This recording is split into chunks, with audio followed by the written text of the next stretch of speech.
A quarta verdade a ser compreendida é de que não existe meio termo para quem faz convênios com o Senhor. Segundo as normas estabelecidas, ao pedir o apoio da congregação para uma pessoa que foi chamada para um cargo na igreja, o líder do sacerdócio informa as duas opções para o voto. Devem erguer a mão os que são a favor e os que se opõem. Abster-se de votar em uma dessas posições não o isenta da responsabilidade de honrar seu compromisso de respeitar a vontade do Senhor. Na realidade, o coloca na posição de não ter respeitado essa vontade. Não votar não é deixar de ser contra o Senhor. É exatamente o contrário. Ele mesmo alertou: quem não é comigo é contra mim. Talvez alguns possam pensar que, se não tem uma razão justa para se oporem ao chamado de alguém, mas ainda assim não se sentem confortáveis em relação a quem está sendo chamado, podem simplesmente manter suas mãos abaixadas e tudo estará bem. Acreditam que isso é melhor do que manifestar-se publicamente contra o desígnio divino. Suas consciências podem ser confortadas com este engano, mas o Senhor não. Quem se coloca contra a vontade do Senhor se coloca a favor da vontade do inimigo. O profeta Joseph Smith ensinou: antes de filiar-se a esta igreja, você estava em solo neutro. Quando o evangelho foi pregado, o bem e o mal foram colocados diante de você. Você podia escolher um deles ou nenhum. Havia dois mestres adversários convidando-o para servi-los. Quando você se filiou a esta igreja, você se comprometeu a servir a Deus. Ao fazê-lo, você saiu do solo neutro e jamais poderá voltar para lá. Se você abandonar o mestre a quem se comprometeu a servir, será por instigação do maligno, e você seguirá o que ele disser e será servo dele. O muro não é um lugar para os santos dos últimos dias, porque ele pertence ao inimigo. Aos que insistem em se manter nessa posição de não tomar posição, o Senhor disse: eu conheço as tuas obras, que nem és frio nem quente. Quem dera fosses frio ou quente. Assim, porque és morno, e nem és frio nem quente, vomitar-te-ei da minha boca.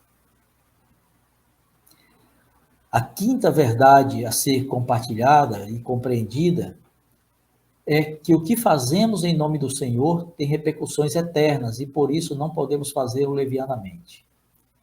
Quando erguemos nossa mão em sinal de concordância e aceitação perante o Senhor, é nosso dever manter o compromisso assumido e fazermos tudo o que pudermos para ajudar, abençoar e incentivar a pessoa chamada pelo Senhor.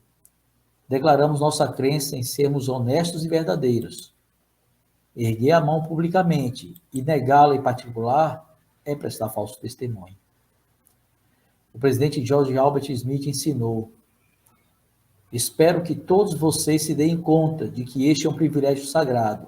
Não se trata apenas de um símbolo, mas é uma indicação de que, com a ajuda do Senhor, vocês farão sua parte do trabalho. E foi o presidente Joseph F. Smith quem falou com extrema clareza sobre isso. Algumas pessoas saem da reunião depois de ter levantado a mão para apoiar as autoridades da igreja e não pensam mais nesse assunto, agindo em muitos aspectos como se simplesmente tivessem realizado uma ação externa, à qual não dão a mínima importância. Creio que isso é errado. Aqueles que fazem convênio de observar os mandamentos e depois quebram o convênio deixando de observá-los, não são piores do que os que erguem a mão em sinal do convênio de apoiar as autoridades da igreja e depois deixam de fazê-lo. O princípio é o mesmo nos dois casos. Trata-se de uma violação do convênio que fizemos. E ele completou: é algo gravemente errado na presença do Todo-Poderoso alguém dar um voto de apoio às autoridades da igreja e depois sair da reunião e opor-se a elas e desprezar os conselhos que elas dão. E seremos julgados pelo Senhor por isso. A inconstância é um dos piores males que podem afligir uma pessoa. Mormon, falando sobre os nefitas inconstantes, que em um momento diziam estar ao lado do Senhor, mas logo partiam para fazer coisas contrárias aos mandamentos, nos descreveu como estrumes sobre a face da terra. Devemos ser constantes, firmes em nossas ações e palavras, honrando por meio de nossas obras todo sinal que damos ao Senhor de fidelidade a Ele e à sua obra. Somente assim poderemos receber as bênçãos eternas prometidas. O presidente Brigham Young ensinou: se aceitarmos a salvação nos termos que nos foi oferecida, teremos que ser sinceros em cada pensamento, reflexão e meditação. Em nosso círculo de amigos, em nossos negócios, em nossas declarações e em todas as ações de nossa vida. Bem,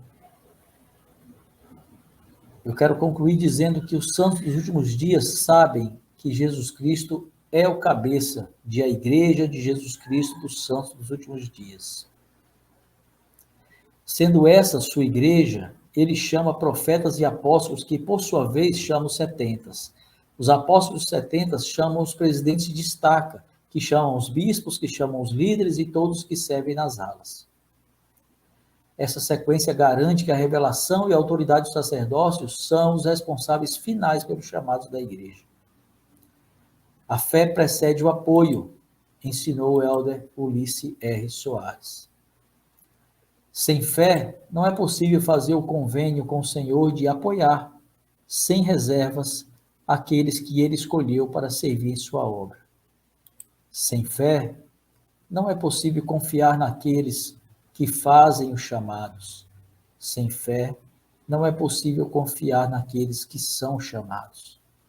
A fé é a chave para apoiar e verdadeiramente aceitar a vontade do Senhor quanto aos chamados em sua igreja verdadeira e viva. Da próxima vez que você for convidado a erguer sua mão em sinal de apoio à vontade do Senhor em relação ao chamado, faça-o com vigor e sinceridade de coração, com firme propósito de ajudar a quem foi chamado a cumprir sua designação no reino. Isto é, apoiar com lealdade.